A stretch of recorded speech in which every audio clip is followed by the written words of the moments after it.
Hey Ray, it's Dusty over here at Escondido German Auto. I'm working on your car. Looks like you brought your car in for a fluid leak, AC stuff, and the check engine light. I wanted to go at least over two of those things with you. Haven't looked at the AC, but at least I want to show you underneath your car as far as oil leaks. There is a couple. This is the front of your engine oil pan. Up in this area, above that, there's a thing called the oil stand, basically the oil filter housing. They have a gasket in between there and the engine block. It's rubber. Those things eventually get really hard, just due to the fact that it's high engine temperatures, and that rubber becomes almost like rock hard. So it ends up that these things start leaking. So that's one. Obviously, you can see it's starting to form a drip. That's not the biggest oil leak you have on the car. I know you're probably seeing smoke and stuff. This is the exhaust, and it's real hard for me to get the camera up in there. But that is the bottom of your cylinder head. You can see oil right there, and it's dripping onto the exhaust system on the front. You can kind of see some residue right there. That's from the valve cover gasket. These things are prone to leak too. They also have a rubber seal that gets hard over time.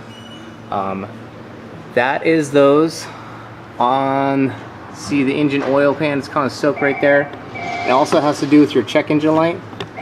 Your dipstick tube, it's hard for me to point it out, but let's see if I can put my finger on it. Right here, that's part of your dipstick tube, and it goes up to a valve that's called an oil separator. And it sucks off all the excess oil vapor off the motor and reburns it.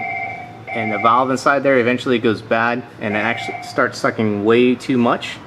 And that's also what's causing your check engine light to come on, because it's noticing a drop in pressure inside the intake.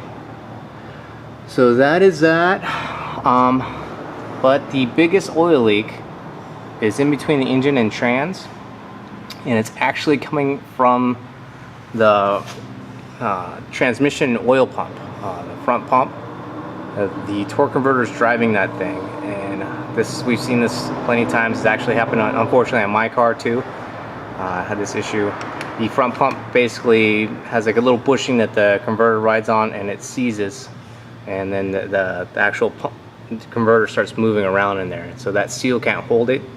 Eventually it gets to the point where you can't drive it at all. I know, just pulling the car in here, the transmission felt like it was in a limbo mode. Didn't really want to move the way these things should, but it is puking. Obviously, when you're driving the car, it's probably dripping a lot. You can see all these drips that are formed on the resonator. So it's definitely spewing out a lot of fluid that's going all the way back. This is all shiny underneath here from that.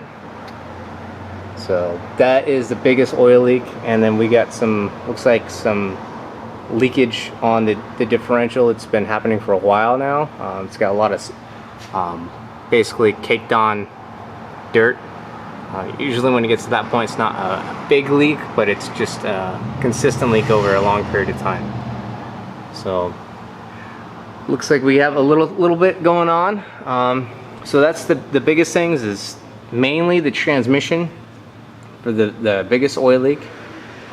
When they get to this point, I pulled the codes out of the system, and it said for the transmission torque converter monitoring and also gear monitoring. So it's having a problem shifting the gears. It depends on how long this thing was gone with it like this. Could it have sent some shavings through the rest of the transmission?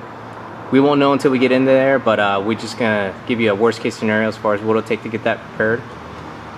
As far as the engine oil leaks, that's completely up to you. The only other thing is the check engine light stuff.